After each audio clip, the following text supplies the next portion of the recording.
Good evening, gents. DJ Verm here live with AKAI, our Just Pure Talk tonight.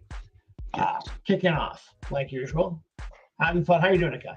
Good. Ranger may be in later, but he is still taking care of his father.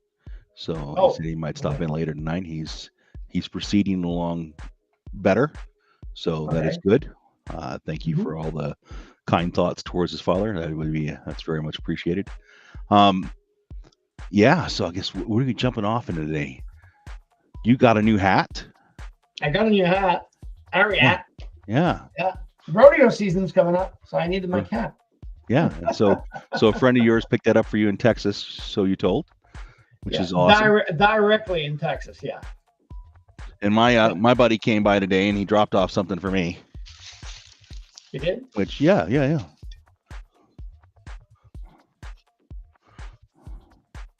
Oh, that's how do you call it? Double axe? How do you call it? Double bit axe, and this thing is sharp as a razor. Well, this thing is insane. Don't drop it on your fingers. Oh my gosh, don't tempt me. I'll probably do it on accident. I mean, just. Oh God. Oh God. Yeah. So. Dangerous. That's good. Well, they're actually more dangerous if they're not sharp. Are you serious? Yeah. Yeah. Oh yeah. That leads to more accidents. That leads to, things bouncing off and hitting you in the leg, and yeah. So actually more dangerous if they're not sharp. Not when you could practically shave with. It's, it's impressive. So that's everything. I got a question for you. Looking at everything going on lately. Everything. Like everything, like what? I was just listening. The war, whatever. I don't want to talk so about this is the costliest month of the war for the Russians. They're losing 984 soldiers a day currently. Wounded or dead. I don't know if that's dead or whatever, but they've lost 29,000 this month. Just this month. In the last 30 days, they lost 29,000 troops. I mean, that's for some people, that's a small town. It's a couple small towns, just dead or wounded. Yeah, and can you believe it? I mean, and I overheard that I think the Russians are starting to understand and they're rebelling against Putin. I don't know, man. There was that Russian guy who just died not too long ago that went against Putin there for a while. And they basically told him, look, if you have a quiet funeral, we'll let him be buried in peace. But if you don't, then we'll scatter his remains to wherever and you'll never find him again type deal. So the family opted for the quiet funeral and just laid him to rest instead. Yeah. And I've been reading more and more stuff going on with the West, and that everybody is getting more and more ready. And well, the surveillance state the timer's gone on World War III. What do you think? We've been in World War III. No, we are. I mean, actually, yeah, it's all about money and drones. So, I mean, yeah, you're right. At the moment, everybody's helping out with funds and ammunition and what all. But I mean, I kind of overheard that they're getting ready, maybe even to get in, because the West is kind of fed up. If you're not prepared, you're stupid. You should have at least 3 days minimum of food in your home. Stocked away for an emergency, food and water. I would tell you to have at least 2 weeks minimum. Yes, it sounds crazy, but you can go buy a box of, survival food that'll last you 2 weeks for almost next to nothing. Or you can just put beans and rice away and, cycle your stock and do like the Mormons do. The Mormons got that. You can look it up online. You don't even have to be a Mormon to look at it. You can look it up online, and part of their stuff is food storage. And they're supposed to hold a year back. Okay. And they have a whole schedule of how you can cycle things in and out. And this, you buy so much of this and you buy so much of this. And, this product comes forward and you put the new stuff in the back behind. And, it's kind of like running a grocery store, except your grocery store is at home now. And you just keep stocking the shelves with what you got, but you buy more than you're supposed to. It's not that hard. It's one of those things that, you just have to do because you don't know what's going to happen. So I'm hoping nothing happens. Well, I'm planning for something to happen. Yeah, I'm planning for something to happen, but I hope nothing happens. I hope I'm just deemed a crackpot and nothing ever happens, and that would be a blessing, and I'll take it. Okay. But then I see the idiocy in this world. And I'm kind of going, now what? They're starting to put surveillance on everything. They're trying to strip a lot of free speech rights here in the States. They're starting to do a lot of surveillance stuff on credit cards. That information automatically goes to the feds or whatever. You don't even know. Use a credit card and all of a sudden your information's gone to the feds before you know it. You have no right in that when you should, So if you're making a purchase like a firearm, whatever, pay cash. Wow. Crazy. They're still going to know you bought a firearm because it's going to go through NICS and all that. But well, still goes through the background check process, but at least they're not going to get it from the credit card company. No, totally. So if you go buy ammunition at one of these big box stores or a gun-related product, it gets flagged and sent to wherever it gets sent now. You got no say in it. When before that you used to have to have a warrant to get somebody's credit card information or bank information. I'm just wondering what's changed to where you can just automatically go in and grab my stuff. I'm an American citizen.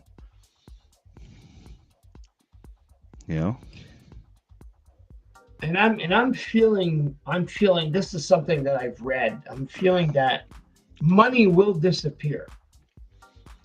Well, the Fed came out with their cryptocurrency.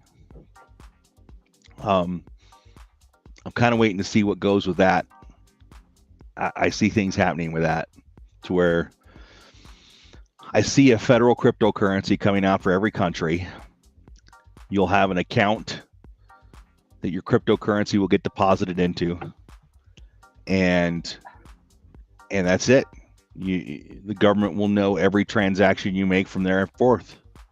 Okay. So people are either going to start using the cryptocurrency, using what little cash they have left, or they're going to buy gold and silver jewelry to barter and trade for products that they don't want the government to know they're selling. Or the barter and trade system is going to come back between people that don't want to let the government know that they bought a knife or spent money on gunpowder or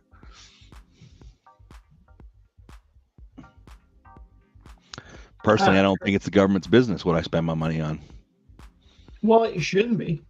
I mean, you worked hard for it, and you're giving at least what? What's the percentage of your salary you're 30. giving back to this?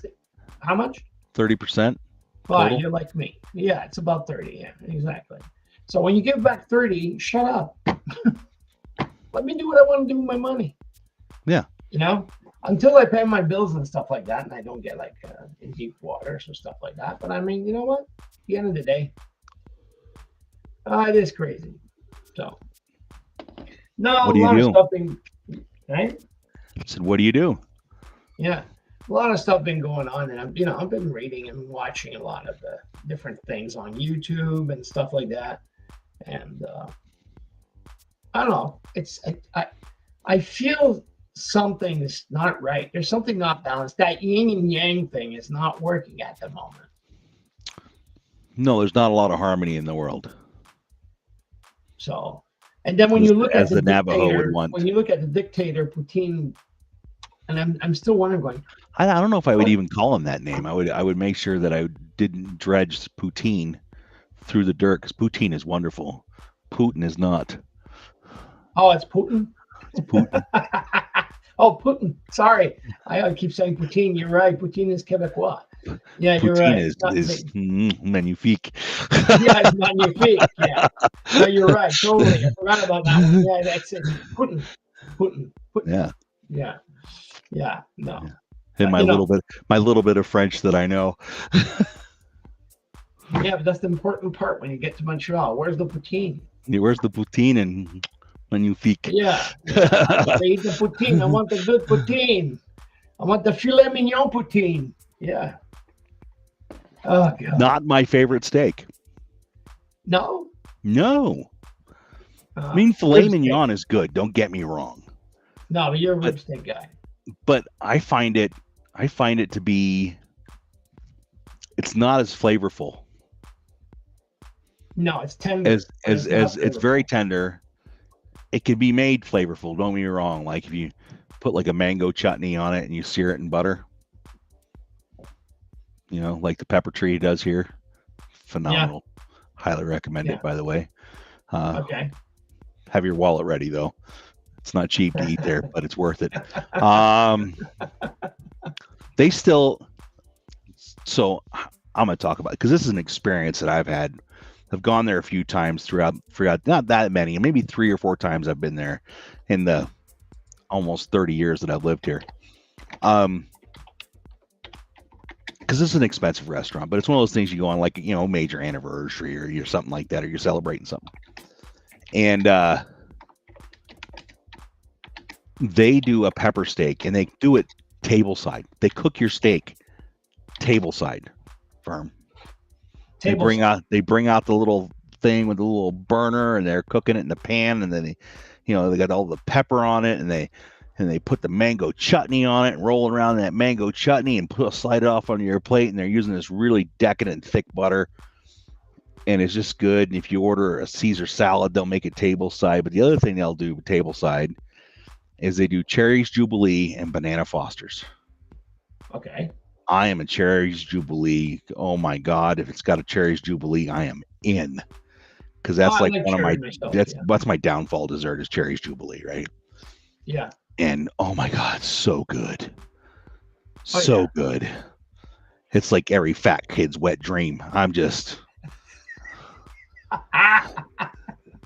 the whole meal, Verm, from when they sit you down to. You know, from the bread to the, I mean, it's just so good. God. I don't know. There's probably a restaurant up there that you got that's like that. You know. Oh, I got a couple of steakhouses. Yeah, but mine is this one, and you know, and there's a couple other steakhouses, but I'm kind of. Steakhouses are nice. Don't get me wrong; they're really good. But now that I started dry aging my own meat. And I do my own cuts, like I chopped up a steak that I dry aged for 60 days this weekend on Saturday I did it. Okay. And oh my God, so beautiful. And I got it from Ranch Foods Direct. It's a whole primal, like 10 rib, sections, like 25 pounds. It was crazy. It started out as 25 pounds. After it was dried, it was 21.64 or something like that. And then you cut all the, as you're, slowly taking off thin slices to get to the meat, exposing all the meat so you can cut it up. Man. And with that fat cap on, so you got your ribs, and then in between the ribs and the fat cap, you got your ribeye steaks. Okay. But if you cook it all together, that's prime rib. But if you take the steaks out, I could chop the ribs up. I got the ribs set up. I'll cook those later this week. And I'm going to put those in an enamel cast iron pan in the oven with some onions and barbecue sauce and just let them slow cook for like 2 or 3 hours. Well, those are going to be good. And then all the meat I got out of the fat cap, I turned that into fajita strips. It almost looks like bacon. It looks like beef bacon. Are you serious? It looks like, honest to God, it looks like bacon verm, but it's made out of beef. I'm just like, Okay. oh, this is money. It smells so good. You're like, oh. And then I got 10 steaks out of it. I vac packed them and I put them in the freezer. And I had one, that was a weird shaped cut. I had that one for lunch. Because of you, I bought a vac pack myself. I love that thing. I never thought I would use it. I'm like, what the heck am I going to use this thing for? No, and I've been doing the same thing now. My chicken, I prepare chicken, I put it in there, I vac it, I put it in the freezer afterwards, and it's like. Next, we're going to get you into freeze drying. Yeah, that's another thing. Freeze drying. Freeze drying. How do you do that?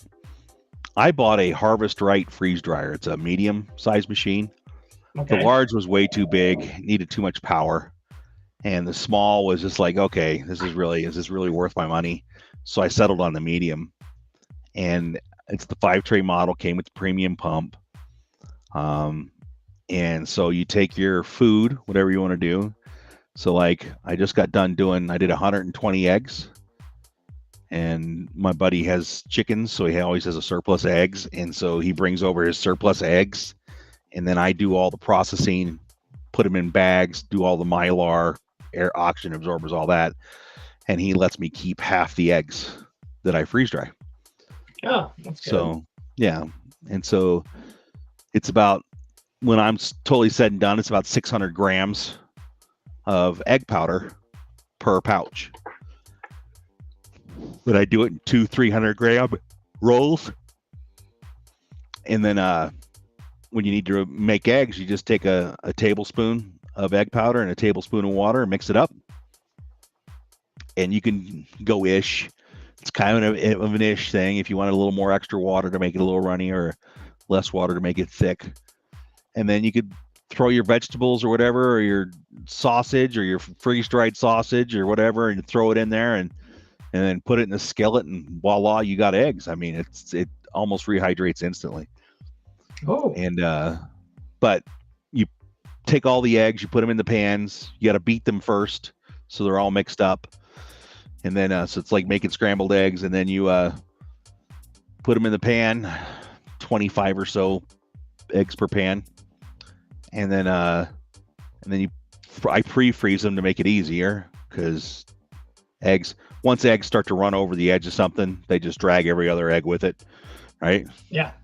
So I just beat them up and I take them out to the freezer and I pour them into the pan in the freezer, so that way I don't have to try to move the pan. And then I let them freeze solid, and then I put them in the freeze dryer and let it go.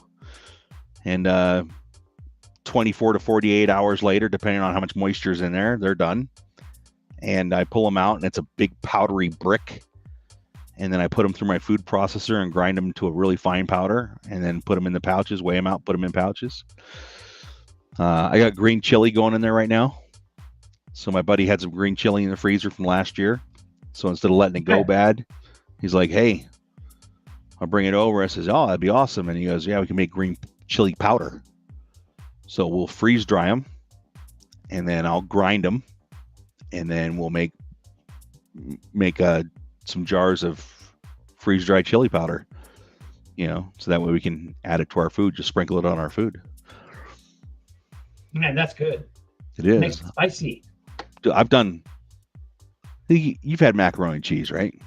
Yeah. You ever dipped your finger in the powder? Come on, don't lie. No. You've never dipped your finger in the powder and eaten the powder? You're talking about the powder that I would say Kraft? Yeah. Yeah.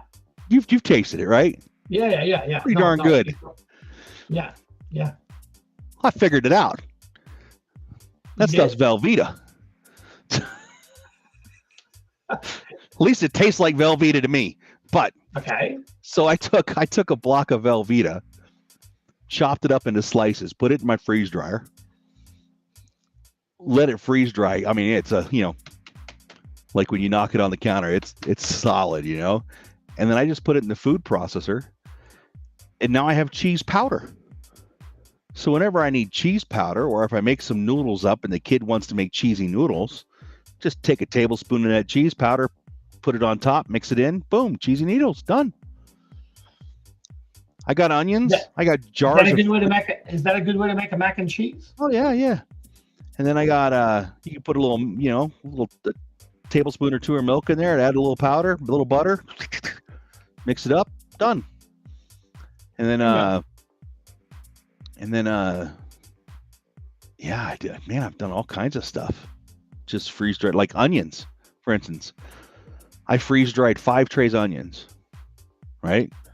Just sliced them up, put them in thing, and then I backpacked them in big brown jars, big brown mason jars, like this. I mean, they're like a foot and a quarter tall, foot and a half tall, and the big mason jars. And I just put them in there, and whenever I need onions for a recipe, I just go over there, unscrew the lid, sprinkle them into the whatever I'm making, close the lid. They're already chopped, they're already sliced, and the moisture and whatever I'm cooking will rehydrate the onion.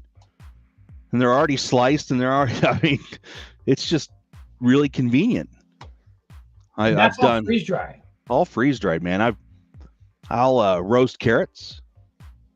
I roasted carrots. I chopped up celery.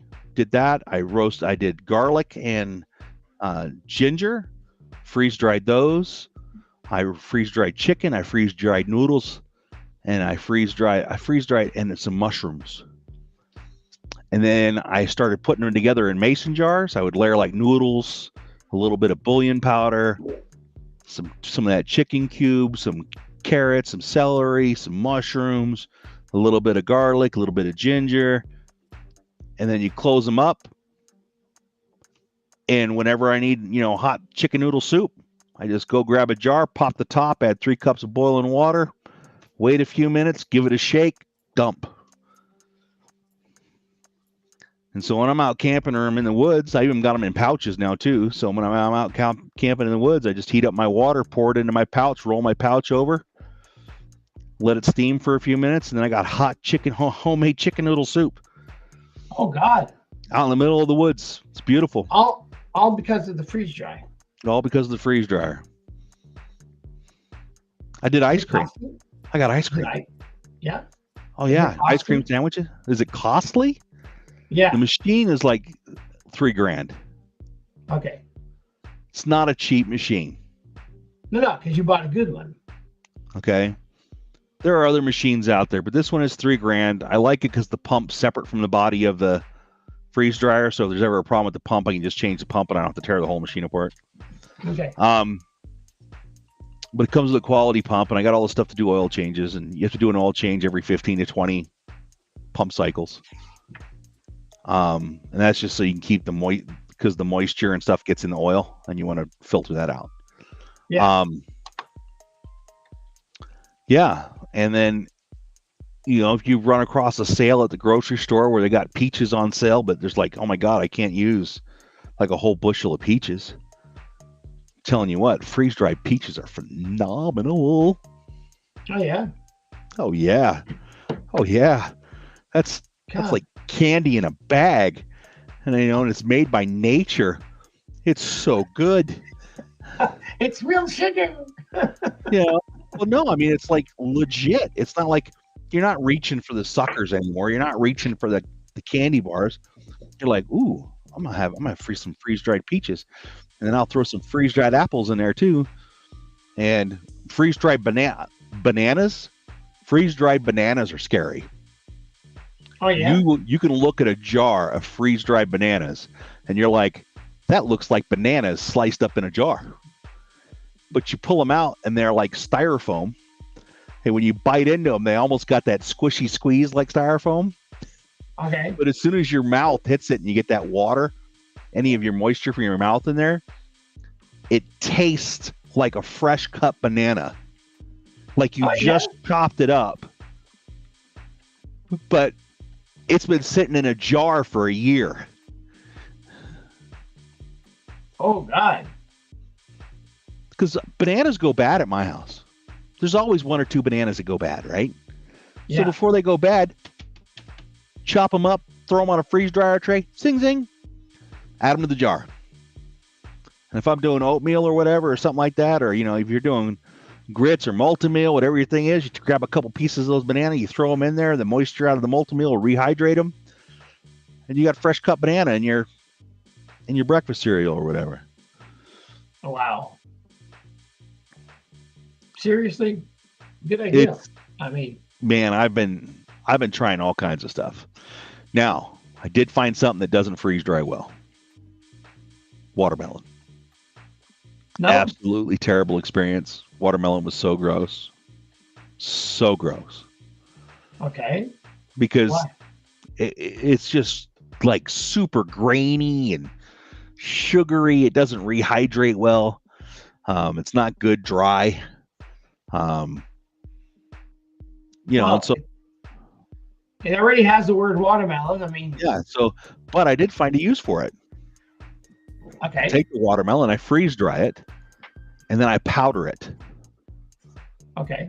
So if you're making a smoothie or something and you want some watermelon in there, you just reach in there, grab a couple tablespoons, boom, boom, that's your watermelon. Done. And you know it's made of real water. It's real watermelon. There's no preservatives in it. It's just real watermelon. Pineapple does phenomenal too. Pineapple does really good in the freeze dryer. I like that. Lemons and limes totally shocked me. So certain times of the years, some citrus fruit's really hard to get here. It's not always available in the grocery store. You'll have to hit like 2 or 3 grocery stores to find it. So I'll buy lemons and limes, and I'll just do a whole batch of nothing but lemons and limes.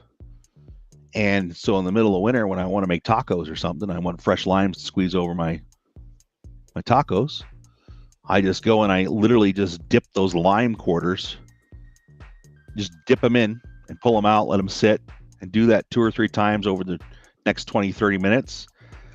And then when time dinner is ready, you can grab that lime chunk and squeeze it like a normal lime. Bam. Oh, God. It's kind of freaky. I did a batch of strawberries. Those turned out good. Strawberries turned out really good. That must turn out like candy. Oh, so yummy. Freeze-dried strawberries are the bomb. They're another one of those up there that you got to watch how many you eat because you'll overeat them. Yeah, freeze-dried foods are phenomenal. Oh, it's crazy, but that's another good way to say that you're saving and stocking with the stuff because. Well, like I go to the grocery store and I see a deal on something, and if it's something I know me and the family will eat, then I'll buy way more than I can consume because I can't get it that cheap later on. And food prices are always going up.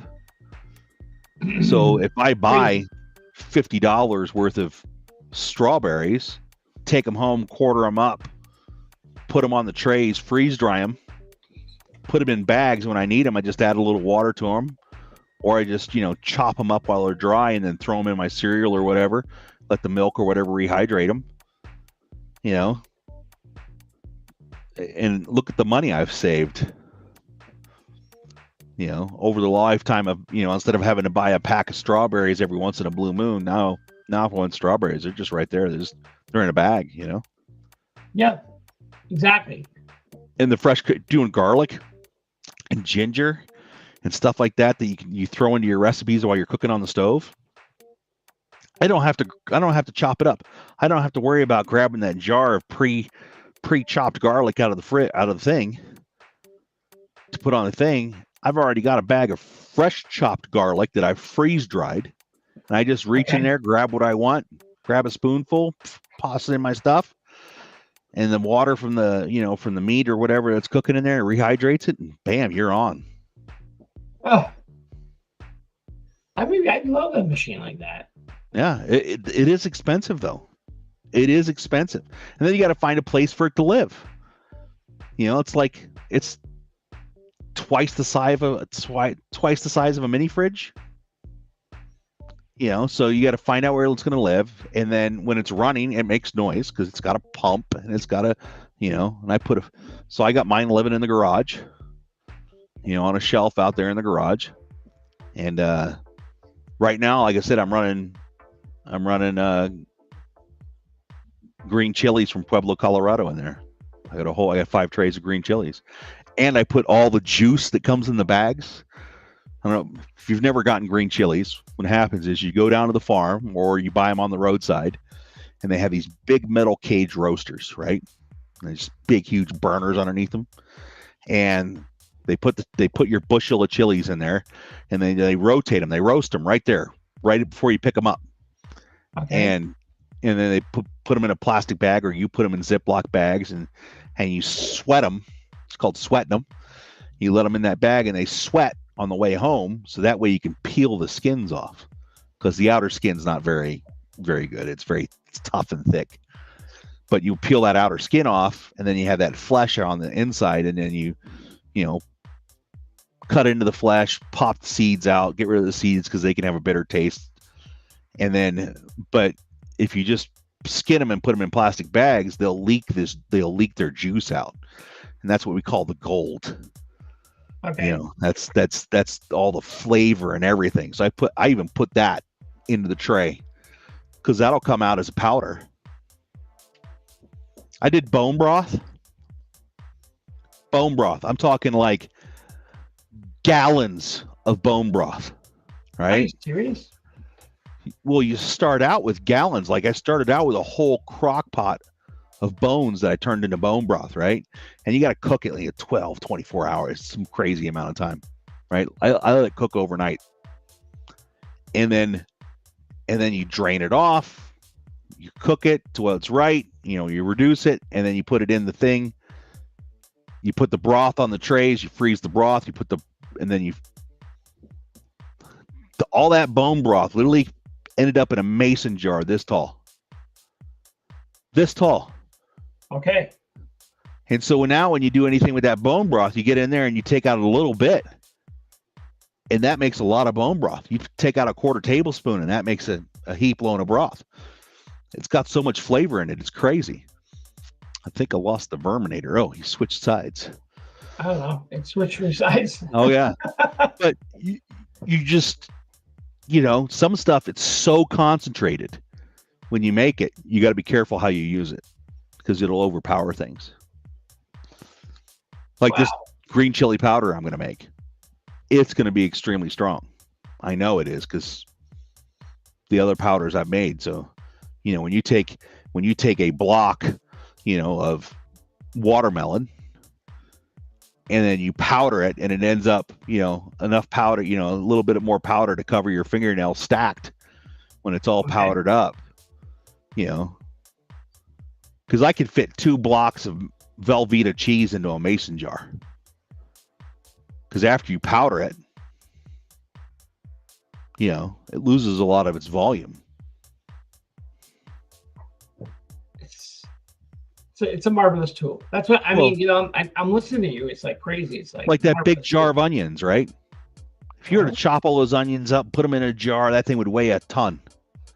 It would just be heavy. I'm willing to bet the contents in the jar of freeze-dried onions weighs less than the jar. I'm willing to put money on that because they are so light. But I kind of like them. So I think my next thing I'm going to do is I want to get some onions, and I want to cut them up like potato chip style. And I got to find some way to get some like barbecue seasoning or something to stick to them. And I'm going to freeze dry them. Because freeze-dried onions, man, as wrong as it may sound to some people, I can just sit down and eat those things. Yeah. They're so good. They got that crisp, they got that snap like a potato chip. But it's not a potato chip. It's not fried in oil. It doesn't have all the salt. It's all natural. It's good for you. So if I get like a little barbecue seasoning or something like that to stick to them, or maybe I'm on the next new food craze, barbecue onion chips. Well, you seen that? Have you ever seen that space cheese? Yeah. It's like freeze-dried cheese. Yeah. That's what it is. It's freeze-dried cheese. And some guys are making money with it. Some guys buy these little freeze dryers and they're making money with it. They're freeze drying Skittles. My wife loves those. Wife and kid love the freeze dried Skittles. And my daughter, And you're Uh, talking about Skittles, the Skittles, candy? Skittles, the candy. I'll pop those in the freeze dryer and freeze dry them. And they Okay. all explode up and stuff oozes out of them and they get super dry. And when you put them in their mouth, they're so devoid of moisture. It sucks all the moisture out of your tongue. They're okay. They're not my favorite. I prefer freeze dried gummy stuff like gummy worms, Okay. Coke bottles, like that. Like a freeze dried Coke bottle is so intense. It's the intensest Coke bottle you've ever had in your life. I just heard a dong. Did you read a good dong? I don't have that page open. Do I? I got Ranger. Oh, it's a steel. It's a steel Ranger. Yep. So,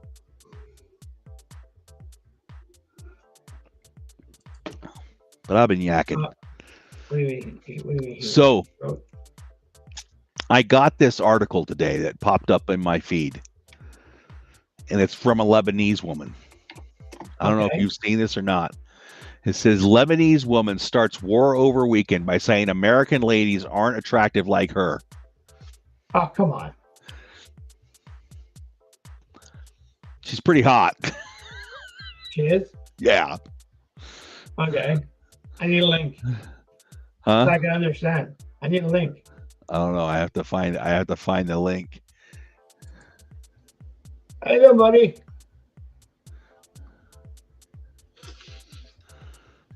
Is he coming in or not? You can't figure it out? All right. I was waiting for my mic to connect. I don't know why it was taking so long. I'm hearing you. You hear me now? Yeah, I hear you. All right. Well, I told you it was hit and miss, and I told AKAI it was going to be hit and miss with me due to my dad being in the hospital, and just got back for the last 10, 15 minutes of the show. So. Yeah, did he tell you to get the hell out of here? No, he fell asleep on me. That's kind of a way of saying get the hell out of here. You're bugging me. No, he's just tired. He had a lot testing and stuff. So they got to do. They did another chest X-ray today and this morning. I told AKAI earlier that they're going to be doing. He's got more fluid in the pleural sac around his lungs, and so they're going to draw the rest of that fluid out. Ooh, with a needle? Morning, oh yeah. Oh, he's gonna love you for that. Yeah. And then they're gonna, and then after that, as long as everything goes well and everything checks out, he'll be transferred in the afternoon or late evening or early evening to with the very posh.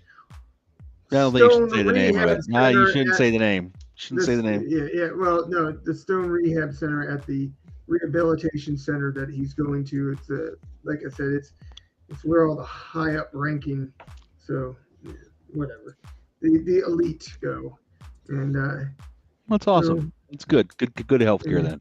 Well, he's gotten late. The problem is that my mom said they're going to really have to motivate him because he got so used to laying in this bed for the last 2 weeks that he's digressed. Instead of progressing, like getting better, he's actually become so sedentary that it's like, he doesn't want to get up anymore. He wants everyone to do everything for him, and it's like, really? Well, you're gonna have to come in there and make him do PT. Well, it's not my job. That's the job of this. It is your job. Your family. Yeah. Well, I'm there to keep him motivated.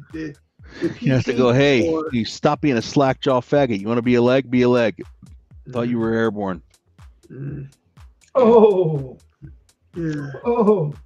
Yeah. Yeah. You don't think he's going to go for that? I mean, he's a he was LERPs in Vietnam. Yeah, I thought he was LERPs, man. Yeah, he was. Not one of those chicken dudes. He's also a Pathfinder. I didn't know that until he told me. He was like going over. He was talking to me about his military. He started reminiscing, and he never reminisces. And he was. My sister left. He only did it when my sister left the room, and he's like, she went to go. She doesn't know. Go to Hardee's and get something to eat and take a break while I was there, and he was like, started talking about, I did this. He was a jungle expert, obviously Vietnam, and and then he said he went through Pathfinder school and was a Pathfinder, and he put that to use in Nam quite a bit, getting LZs, marking LZs and all that stuff. So yeah, I had my wife's grandfather never talked to anybody about what he did during World War II. It was always, nobody knew.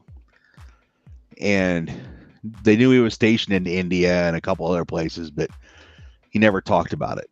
And we were sitting over at the house one day, and it was just me and him, and all the ladies were in the kitchen doing their thing. And next thing you know, it was just like a book. He just started flipping through chapters and verse, and yeah, I did this, and I would, and I was asking questions like, well, what were you doing there? What was your job? What was your, he was an aircraft mechanic, and he was doing all this crazy stuff on aircraft over there. And, and for all the years he'd been home and all the other people that had tried to get him to talk about it, he never spoke to a single one of them. But I think it's something to do with that. Oh, you were in the Army too. I was in the Army, and then we did some of the same stuff.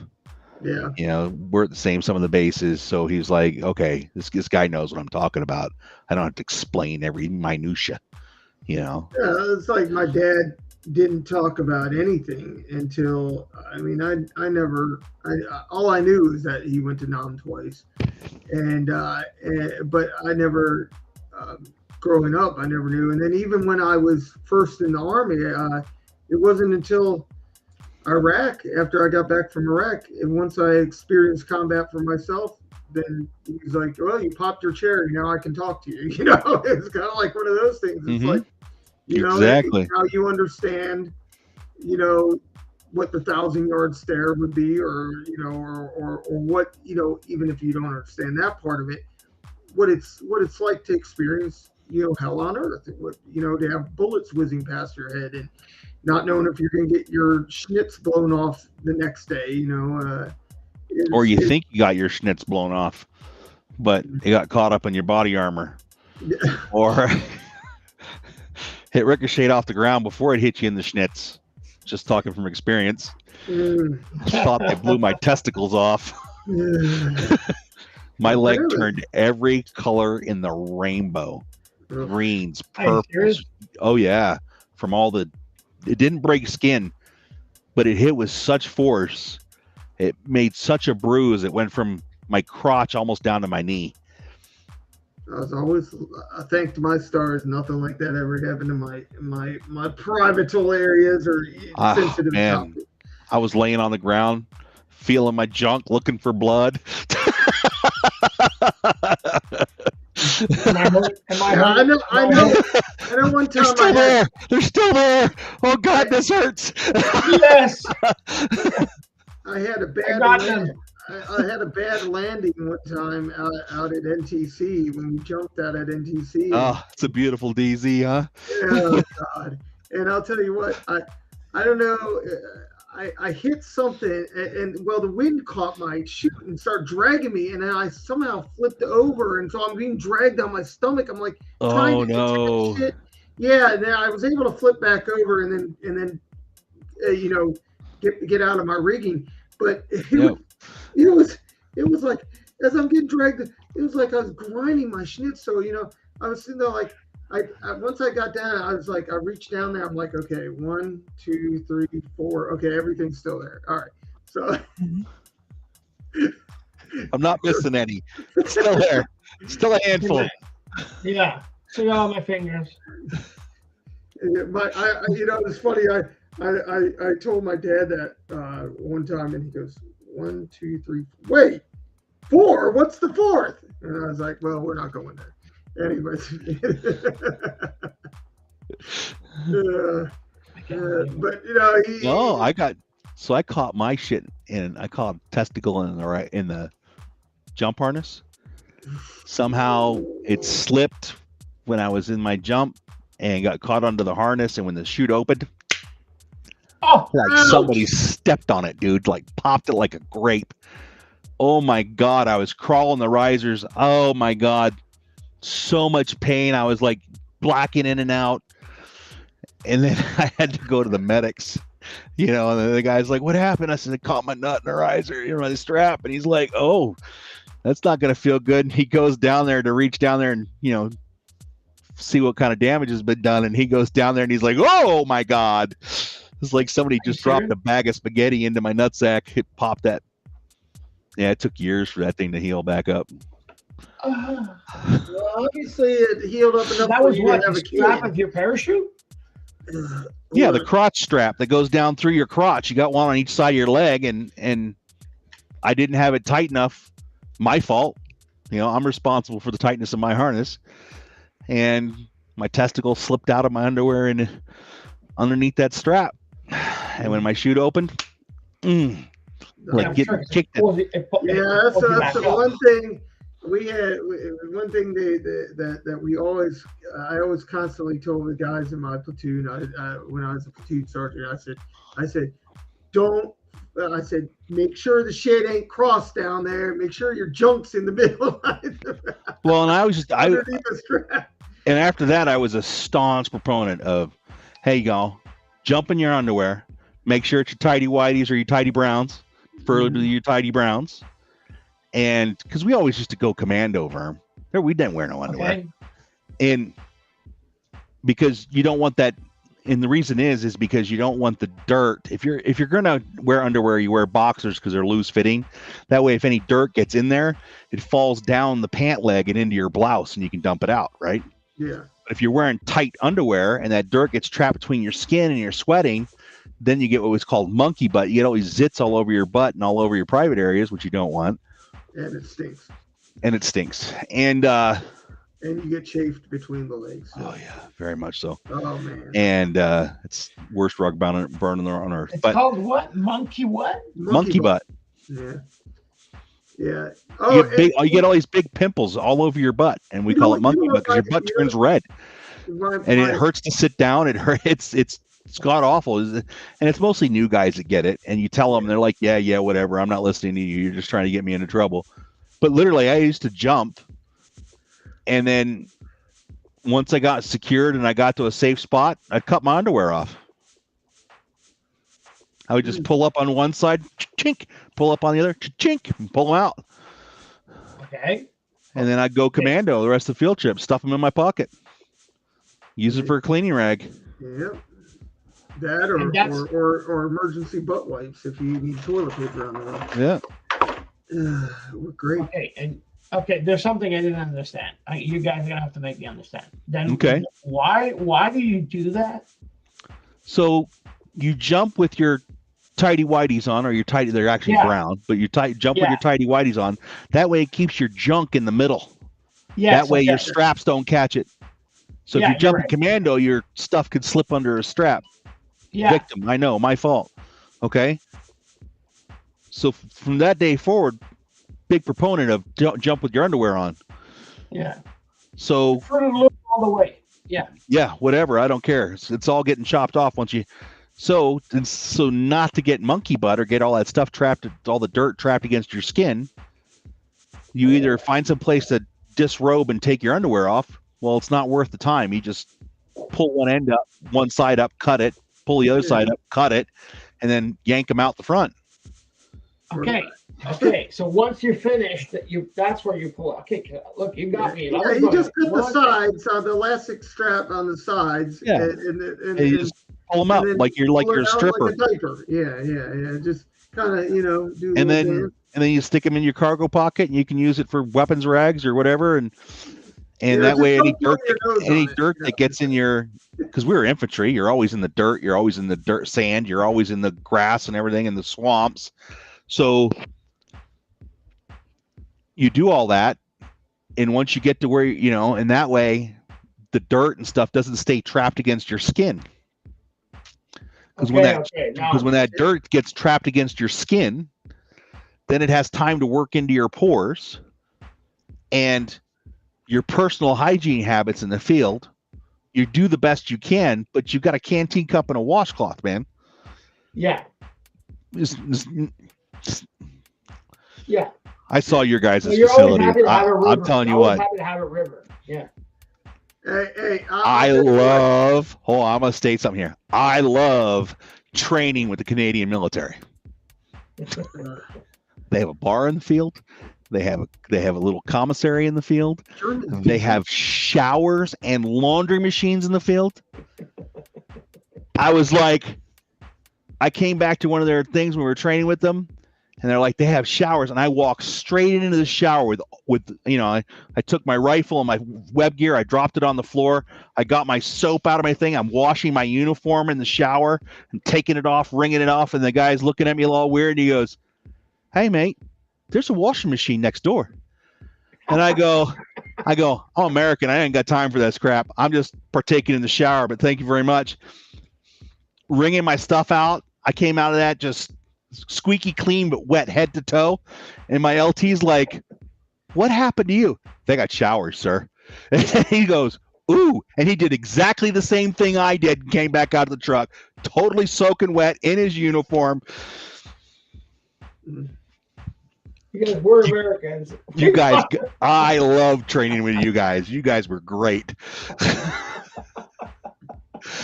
And when it was 5 o'clock, they're like, "Oh, they might be an attack tonight." There's not going to be an attack tonight. Those guys have just ate chow. They're off for the night. We're the only ones here in the field. They're gone. Hey, let's go see their wives. Yeah, lucky bastards. Yeah. Oh, when I did a run with the I did a little short stint with the 173rd. They asked for volunteers to go, NCOs to go for 6 months to train with the 173rd in Italy. And so I went, I volunteered and got picked, and I was just a buck sergeant at the time, and so I went over there, and man, I was like, those are the biggest. I was like, you guys are gonna drop like rocks. You guys are the fattest, most out of shape freaking. Here I was 170 nothing pounds at 6'1" with a 34 size waist. I think the average waist size there was a 40. I was like, everyone I'm running into, I was like, do you even jump? I mean, do you guys have? Yeah, I think my waist size was 32 or 34 inch waist when I was in the airborne. Yeah, I was 34, and I felt, and they said that I needed to gain weight. They told me I was overweight at one point because I got up to like 180. Are you serious? Yeah, I got up to 180, and they said I was overweight. And when you're overweight, they put you on the Fat Boy program. Every battalion's got one. Yeah. But as being part of the Fat Boy program, you got to go see the battalion commander. You just got to go there, and your NCO's got to go with you. Okay. And we march in there, and reporting as ordered, blah blah blah. You do all that crap, and he's like, "What are you here for, Schaefer?" I says, "They said I'm fat, sir. Here's my paperwork." They go, "Fat? So you're the second guy to cross the battalion road march line every time, an hour before anybody else, except for the guy from Nigeria," which blew my mind. That's why they make the best runners. Oh my God, that guy was amazing. We would make it to 8 miles, and he would like, "Okay, Sam, thanks for warm up. Me go now." And I'm like, where did that come from? I'm like running on empty. I got 4 more miles to go. And this guy's like, but this guy ran everywhere. And back then he was spending $400 on a pair of shoes back in the early 90s. I mean, which is thousands of dollars basically on a pair of shoes. But he ran everywhere. Should have been like, "All right, Schaefer, for my next impression, Jesse Owens." Oh yeah, and so every time I'd run across the finish line, he'd be like, "Hey, Chow's going to be here in an hour." I says, "Chow Hall's still open." And I get back, I get a hot shower in Chow. CQ will watch my weapon while I go to Chow, and then when I get back, then I watch. And the reason I did it, why I ran the whole way, is so that way when my squad came back and my platoon came back, I could watch all their sensitive items, because you always got to have somebody watching sensitive items. Yeah. And then that way they could go shower and get ready, and I would already be ready. I usually came back when I come out of the field. I'd have my girlfriend watch my sensitive items, but.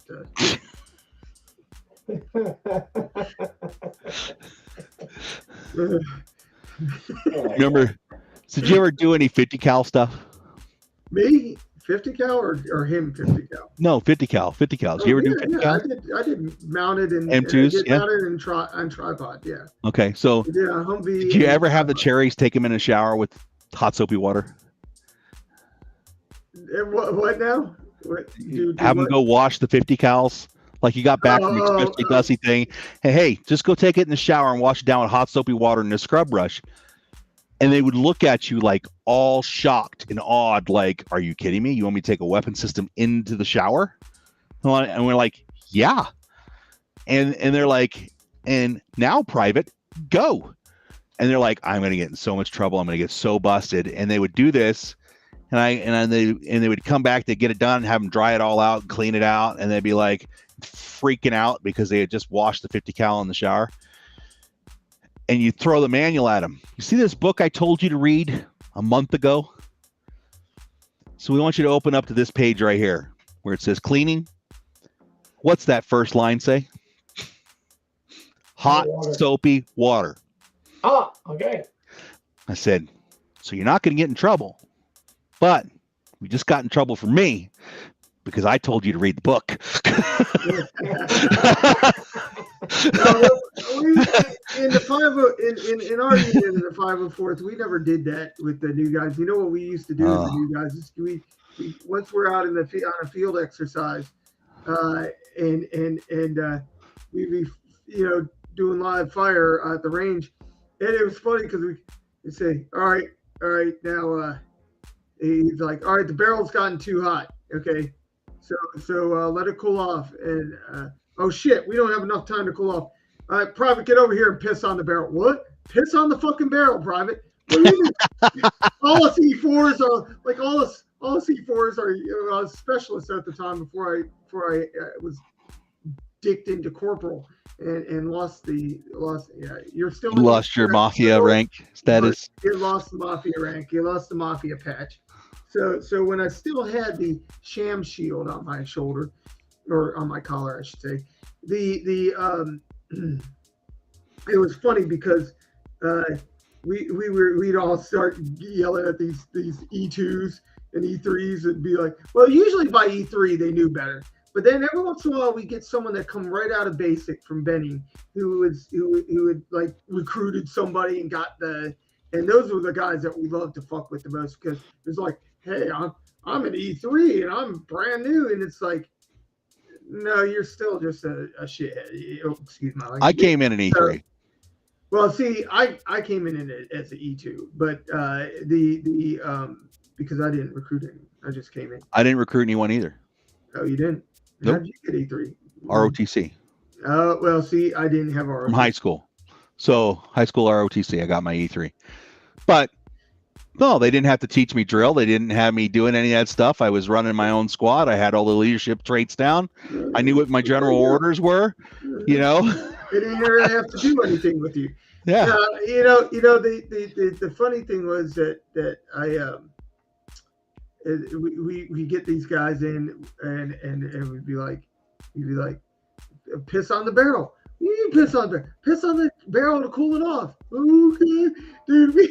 It's funny because then we back away as soon as someone start pissing on one of the 50 cal barrels. We'd all like melt away, and so here's like one or two privates sitting there peeing on a barrel, and they're like, the steam's coming up, and they're sitting there choking on the fumes. And all of a sudden, some E6 or E7 would walk up. What the are you doing, private? You ate up like a soup sauce. You don't piss on a barrel. He's like, you want to warp that thing? It's like you let it cool naturally. Oh my God, it was great. Yeah, it could be like a little fence. It could be like a little fence. I just realized I could do like, what's his name? Wilson. Yeah, over the top there, yeah. No, just eyes. How's it going, neighbor? Wilson was just eyes. You got duck below that. How's it going, neighbor? Like that? Yeah. Yeah. Yeah, And then what was that's Tim what we should Allen's ask. character? What was the name of We Tim should Allen's ask character? Unquack to do that. Unquack to do that. Oh no, What was good that luck. show? Home Improvement? Yeah. good Home luck. improvement. What was I Tim think Allen's, we feared him so much character? for Yes. Oh God, it's already that time, ladies and gentlemen. Is it already that time? That kid. It's already that time. We're at 10:09. I gotta I think go, and we it's will. that time of the season where I gotta go put my kid to bed. But Yeah, you first exactly. gotta let everybody know what, AKAI? Hmm? What do you gotta let Yeah, people know? You gotta like and subscribe to the show, please. Click and like the subscribe thing on whatever platform you're watching this on. We have multiple of them. Please go out to vermlandradio.com and go visit our swag shop, buy our new swag. And we got some new stuff that's in the store now. I know Verb's been working hard on that. I got to put it in an order here, probably after tax season, so probably after April 19th. I wrote buy some swag. Buy some swag, yes. Buy that swag. Keep us, Good job. Yeah, PR, us- man. We keep need us the in there. swag. you know, and I need to start wearing some of the swag when I come on the show, but I always Don't forget. Too there's rough. shirts coming up. Once I There's get shirts this coming stuff, up. I'm gonna Yep. need your And I need address to and my I need to stuff. pay you for those here too soon. Yeah. Let me Well, know when I I got to mean, pay you you know, for them. Yeah. Once I get everything, I'll know how much, and I'll let you know. Okay. Oh, I did. then, I did manage to access my PayPal account, so I can pay you directly. So I can do the Woohoo! payment. So we'll let you know once everything is in. Anyone's going to need your addresses, and once everything is in, I'll tell you how much the whole thing. I don't know how much. How much I does it cost actually- to get your place? You know, I have never taken money out of my PayPal account. I've never had money in my. I've always paid people with PayPal, but I've never had to take money out of my PayPal. That's complicated. And the bank account that I have hooked up to my PayPal is not the bank account that I would want to put the money into. So now I got to switch that somehow. So I got to figure that Yeah. out. But when Yeah, it comes time to pay you, then I'll just be able to pay you directly out of my PayPal funds. So yeah, exactly. But I mean, at the end maybe of the they day, won't charge me the fee. maybe. We'll have to test that. So, ladies and gentlemen, thank you very much, Ragnar. Now that we know you were there. Have a good one, Ragnar. All right, Welcome good to one, Screwed Up Ragnar. Military Stories. Yeah. Yeah, exactly. So have a nice one, everybody. See you next week.